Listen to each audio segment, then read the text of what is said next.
Hey y'all, welcome back to Storytime with Jazzy. I hope y'all are doing good today. If this is your first time here, welcome. And if you've been rocking with me for a while, welcome back. Now, around here, every story has a lesson. So let's see what today's story has to teach us. Today, we're coming with part 2 of The Man with a Broken Heart.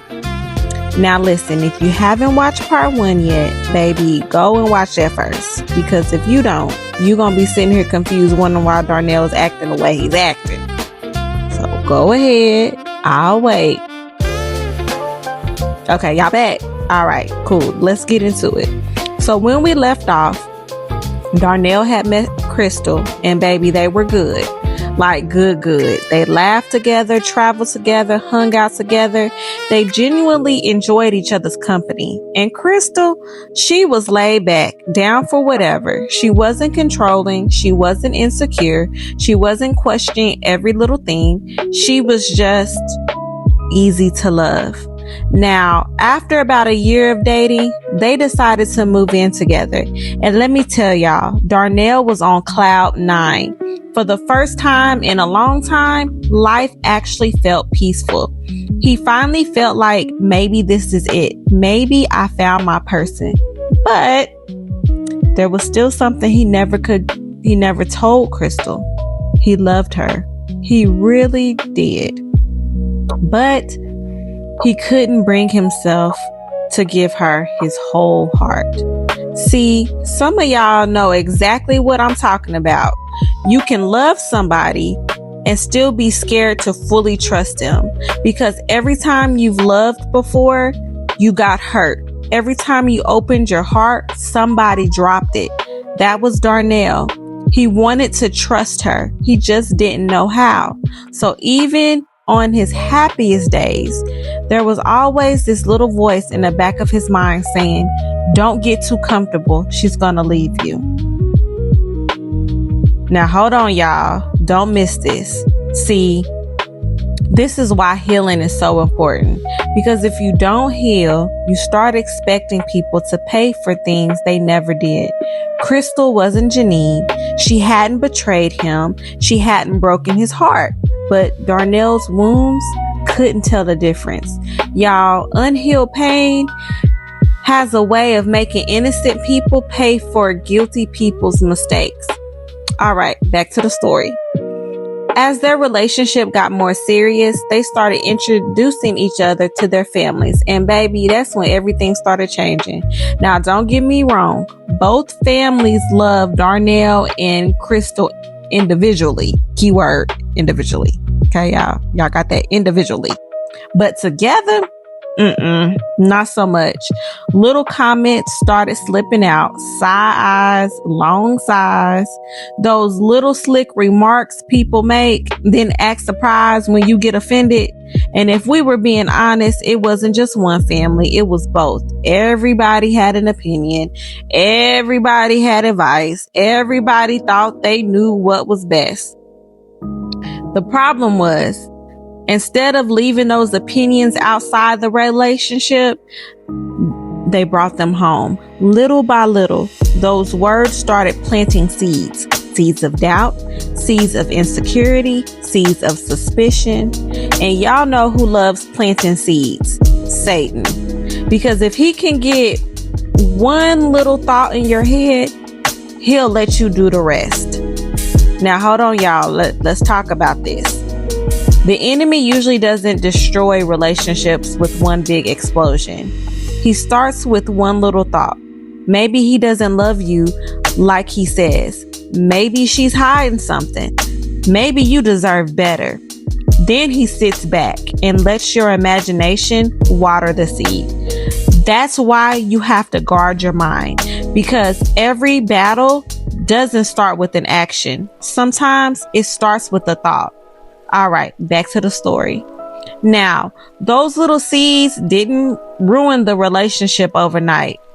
They started showing up in everyday situations. Now, let me tell y'all something about Darnell. That man loved college football. And when I say he loved college football, baby, that man loved with a T at the end, loved college football. He had season tickets. Every year he load up with his friends, hit the road, grab some food, watch the game, come back home. It had been his thing for years. Matter of fact, Krystal knew that before they ever got serious. And in the beginning, she was cool with it. Shoot, she'll sometimes even tell him, go have fun, enjoy yourself. She trusted him. But remember, those seeds we talked about, they've been growing. And when football season rolled around again, something felt different. Instead of saying, have fun, baby, it became, you leaving again? Instead of being excited for him, she was irritated. She started feeling like he'd rather spend time with his friends than spend time with her. Now, from Krystal's perspective, her feelings were real. She wanted more quality time. She wanted reassurance. She wanted to know she really mattered. But from Darnell's perspective, he couldn't understand why this suddenly became a problem. In his mind, I've been doing this since before we met. Nothing changed. So now they're looking at the exact same situation through two totally different lenses. Now, hold on, y'all. Let's talk about this. Football was never really the issue. If football was the issue, it would have been a problem from day one. It wasn't. The issue was football started representing. See, sometimes we argue about the fruit instead of digging up the root. The argument isn't really about football or dishes or who always on their phone. Sometimes what we're really saying is, do I still matter to you? Do you still choose me? Do you still see me? Y'all, learn to listen past the argument. Sometimes people are saying way more than words coming out of their mouth. All right, back to the story. As time went on, those conversations with family started sounding louder than Darnell's actions. Krystal started questioning things that she never questioned before. Who all going? What time you coming back? Why didn't you answer the phone? You sure that's where you were? Now, the crazy part is Darnell wasn't cheating. Not at this point.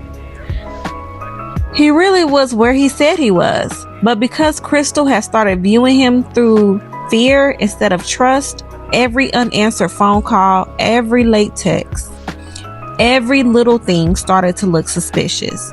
Now, on the other side, Darnell wasn't handling it well either. Instead of hearing the hurt behind her questions, he heard accusation. So he'll get defensive. Why you always questioning me? I told you where I was. You act like I can't do nothing. The more she questioned, the more he pulled away. The more insecure she became. And before either one of them realized it, they had gotten stuck in a cycle where neither one of them felt heard. Neither one of them felt understood, and neither one of them knew how to fix it. Can I ask y'all something? Have you ever noticed that hurt people usually don't argue the same? One person starts asking questions. The other person gets defensive. One person pulls away. The other person chases harder. Then both people walk away feeling misunderstood. The sad part is, neither one of them started out trying to hurt the other. They were just responding to pain. And pain has a language of its own. Now, as all this was going on, something else was happening too. Neither one of them felt emotionally safe anymore. The conversations weren't the same. The laughter wasn't the same. Home didn't feel like home anymore. It started feeling like walking on eggshells. Every conversation had the potential to become an argument. Every disagreement felt bigger than it needed to be. And after a while, neither one of them wanted to be the first one to open up, because opening up meant risking another fight. So instead, they started shutting down, and that's dangerous, because whatever you stop feeding eventually starts starving. communication, trust, affection. All of it started slowly dying until one day, neither one of them was protecting the relationship anymore.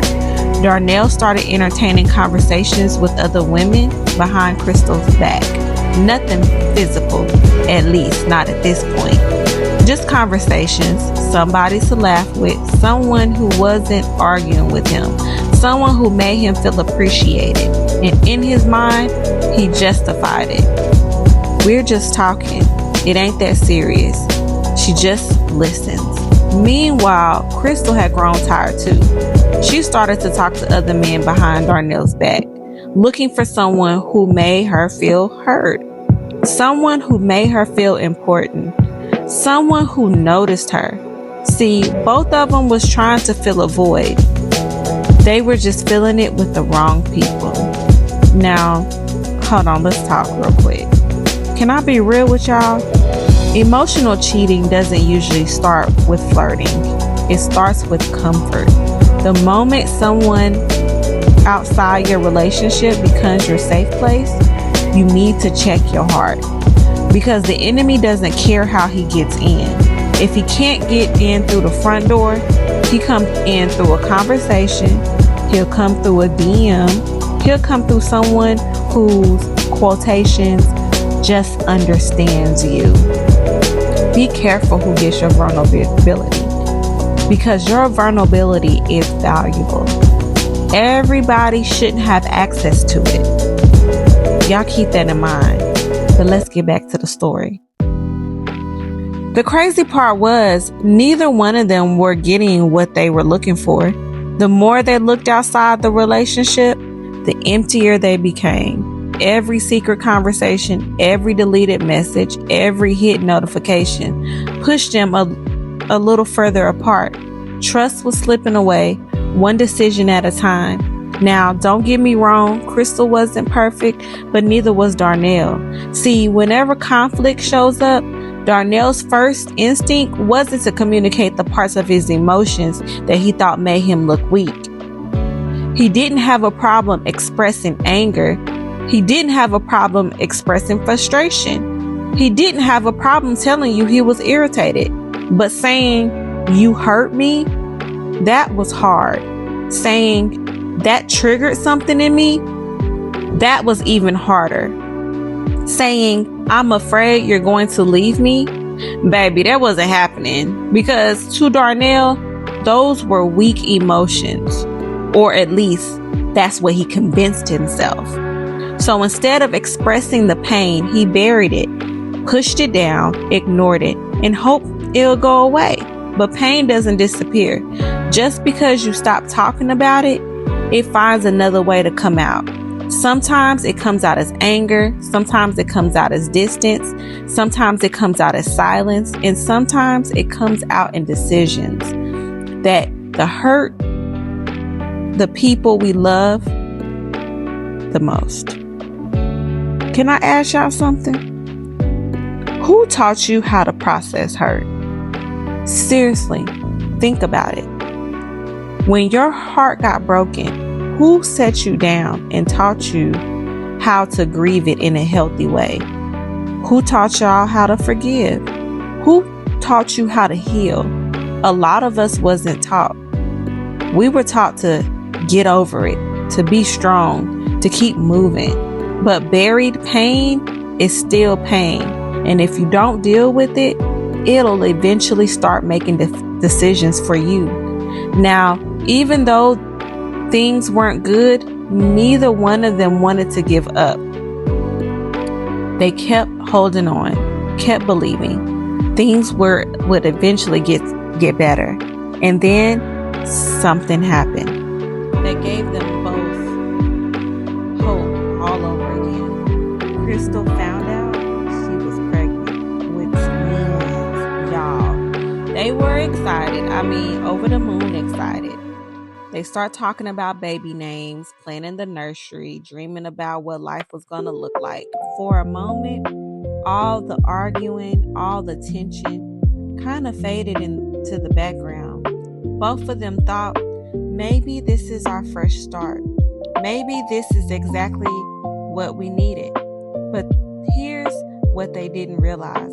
A baby doesn't fix a relationship. A baby simply exposes the condition of it. As the pregnancy went on, life got heavier, not lighter. Doctor's appointments, preparing for 2 babies instead of 1, financial pressure, trying to make sure everything was ready before the twins arrived.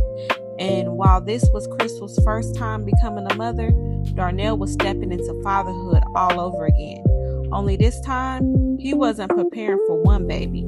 He was preparing for 2. The responsibility felt heavier. The pressure felt greater. And neither one of them really knew how much their lives were about to change. Sometimes Darnell was shut down. Sometimes Krystal became emotional because she felt unsupported. Neither one of them knew how to meet each other's needs anymore. And those outside voices, they never stopped. Family still had opinions. Family still had advice. Family still had something to say. Instead of helping them fight for their relationship, they often added more pressure to it.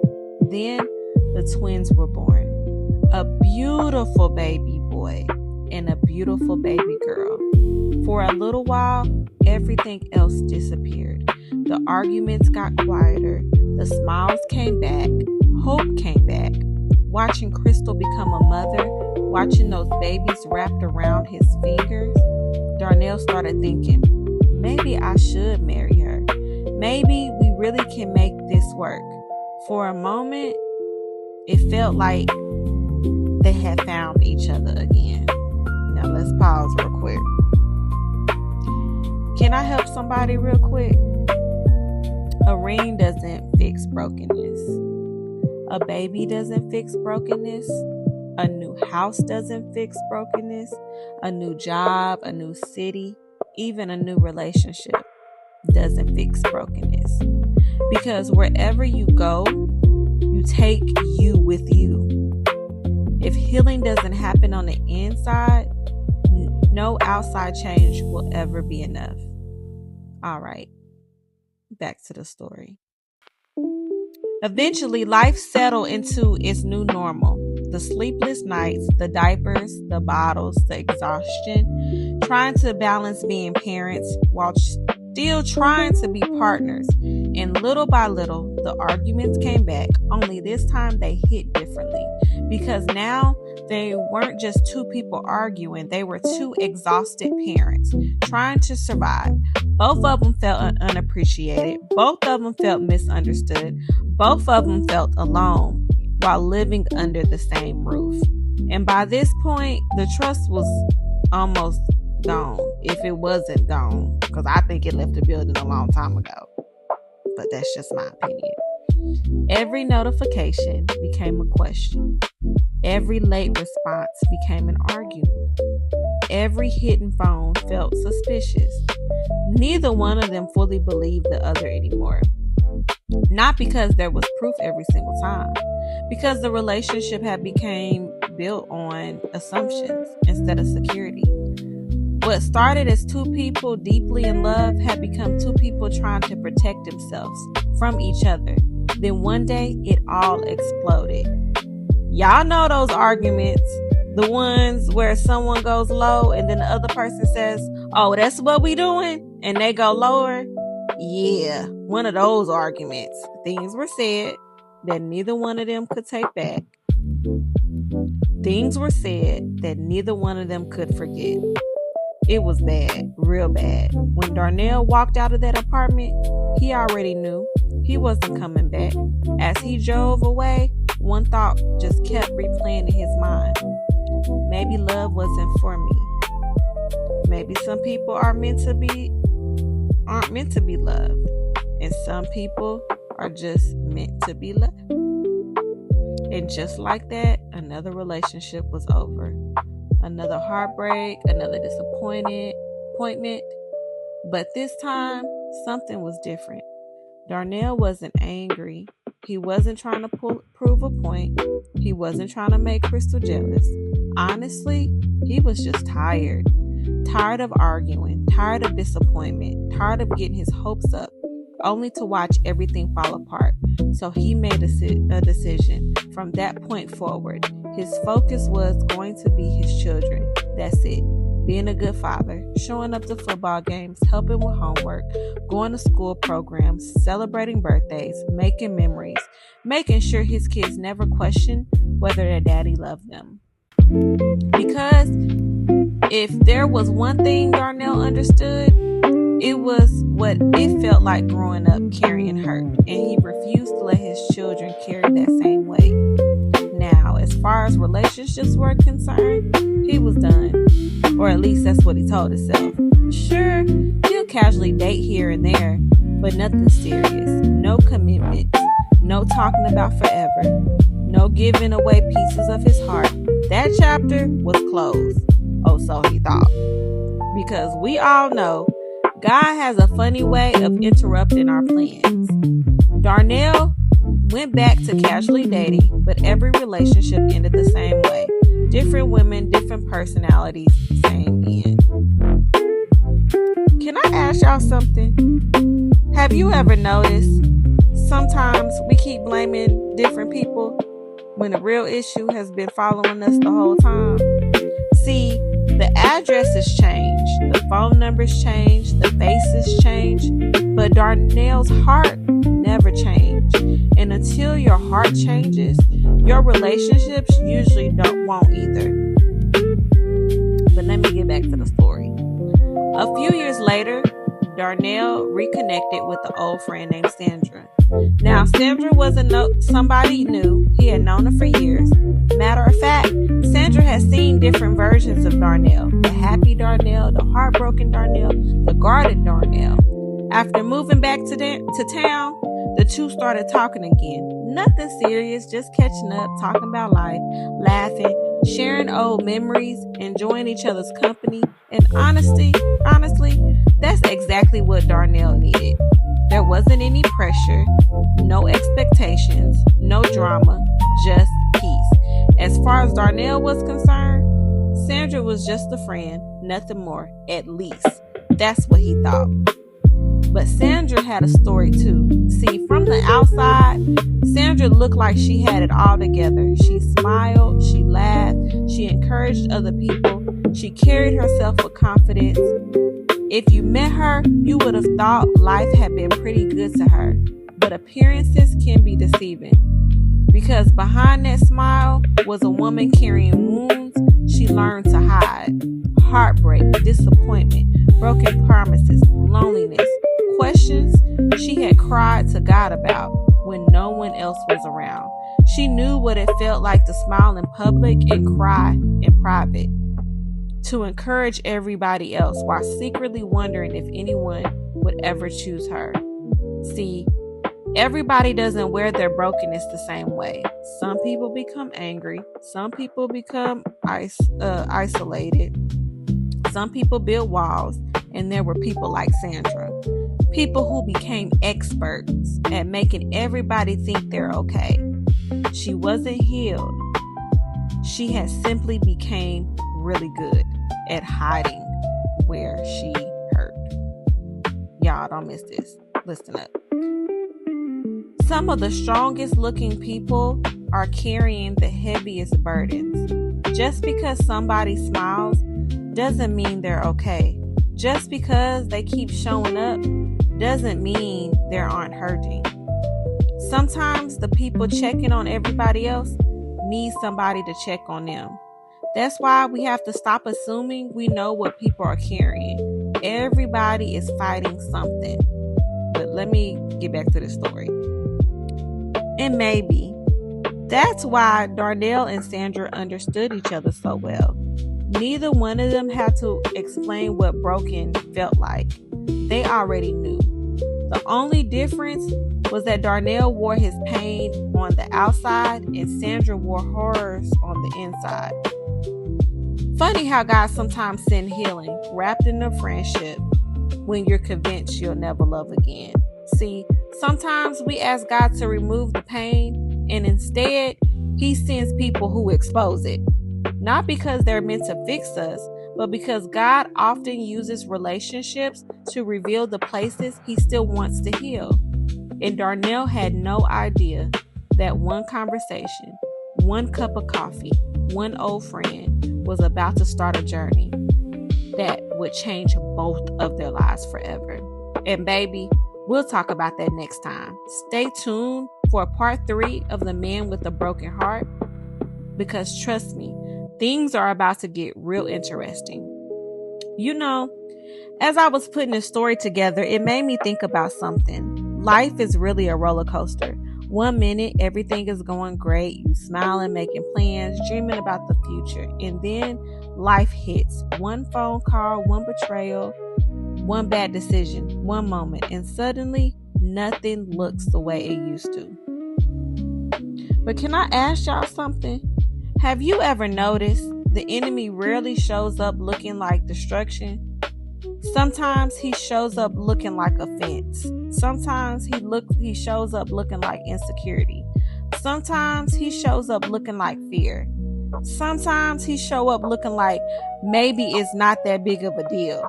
And before you know it, he's been working behind the scenes the whole time. You know what this story reminds me of? The enemy is patient. He doesn't always try to destroy your life overnight. Sometimes he plants one little seed, a seed of rejection, a seed of abandonment, a seed of insecurity, a seed of unforgiveness, a seed of fear. Then he'll sit back and wait for the harvest. Because if he can get the root, eventually he'll get the fruit.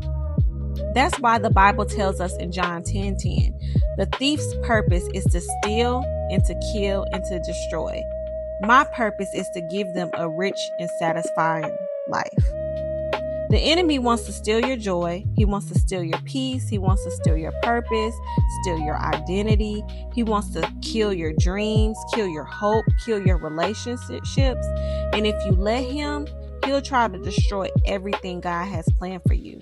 That's why we can't ignore our wounds. We can't just cope. We can't just distract ourselves. We can't keep jumping from relationship to relationship, hoping somebody else will heal what only God can heal. Because people can comfort you, counselors can help you, friends can encourage you, but only God can fully transform your heart. And that's exactly what we watch happen with Darnell, a little boy who never learned how to process rejection, grew into a man who struggled to trust love. The faces changed, the relationships changed, the cities changed, but the pain stayed the same until God decided it was time to deal with the root instead of the fruit. But before I let y'all go, I want you to think about something. What's the wound you've been pretending doesn't hurt anymore? Maybe nobody knows about it. Maybe you've hidden it very well. Maybe you've learned to smile, just like Sandra. Or maybe you've built walls, just like Darnell. Either way, God sees it. And he's not asking you to pretend like it never happened. He's simply asking you to let him into the places that still hurt. Healing doesn't make you forget. Healing means the pain no longer controls you. So if I can leave y'all with anything, it's this. Life is spiritual, more spiritual than most of us realize. So guard your heart, guard your mind. Be careful what voices you entertain. Be careful what thoughts you water. And don't ignore the places where you're hurting. Because God doesn't just want to bless your life. He wants to heal your heart. I pray that God heals every wound, restores everything that was broken, and gives you courage to become everything He created you to be. And remember, broken hearts aren't the end of the story when they're placed in the hands of the one who created them. I'll see y'all in part 3, where we'll find out, can a man with a broken heart learn to love again? Remember, every story has a lesson. The question is, what did this one teach you? If this story encouraged you, blessed you, or gave you something to think about, Don't forget to like this video, subscribe to the channel, and share it with someone who needs to hear it. You never know who God might reach through one simple share. Love y'all, and I'll see you next time on Storytime with Jasmine. Bye!